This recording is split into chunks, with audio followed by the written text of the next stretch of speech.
That night, I was driving back home to Kentucky after finishing a delivery in West Virginia. It was late. The highway was empty, dark, and quiet. My partner, Rick, had stayed behind with his uncle in Charleston for a few days. So, I was alone behind the wheel. Normally, I don't mind that. But that night, something felt off. Even with the radio on, it felt too quiet, too heavy. I started getting bored, tired. Then suddenly, my truck stalled. No warning, no noise, just dead. I tried starting it back up. Nothing. So I opened the door, stepped outside, and that's when I saw him.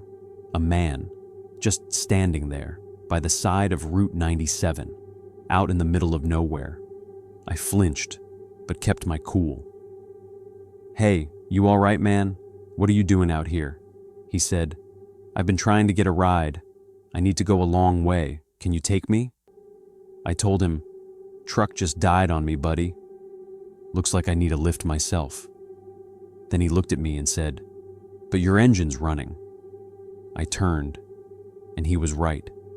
The engine was purring like nothing had ever happened. Before I could say a word, he opened the door and climbed in. I didn't argue, I just drove. A few miles later, the truck stalled again, then started back up. By itself, it did that again, and again, 3, maybe 4 times. By now I was freaked out, but I kept driving. Then, the guy said, "Pull over." I looked around. No buildings, no cars, no lights, just woods, an empty road.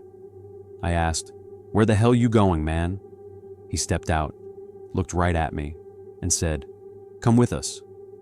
I gave a nervous laugh. "Yeah, maybe next time." But then, they started to appear from behind the truck, one by one, figures walking out of the shadows, dozens of them. I froze. They weren't alive. They weren't even whole. Some were missing limbs. Some had crushed faces. One had his insides hanging out like he'd been split open in a wreck. They were covered in blood, mud, and silence.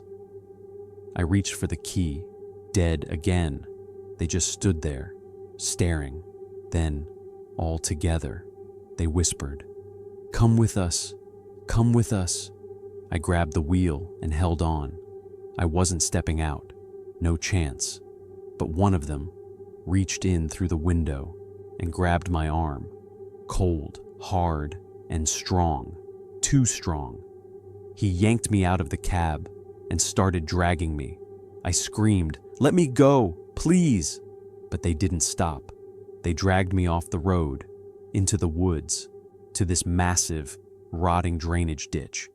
The smell was foul, worse than anything I've ever smelled. And inside, bones, human bones, skulls, spines, ribs.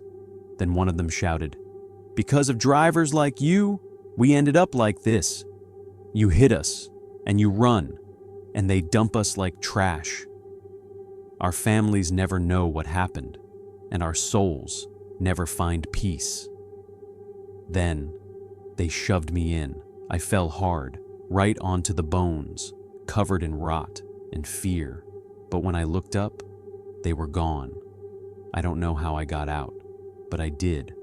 I made it back to the truck, drove home, and was sick for days. But ever since that night, I made a promise. If I ever see an accident, I stop. If someone's hurt, I help. Because sometimes, when you drive away, they follow you.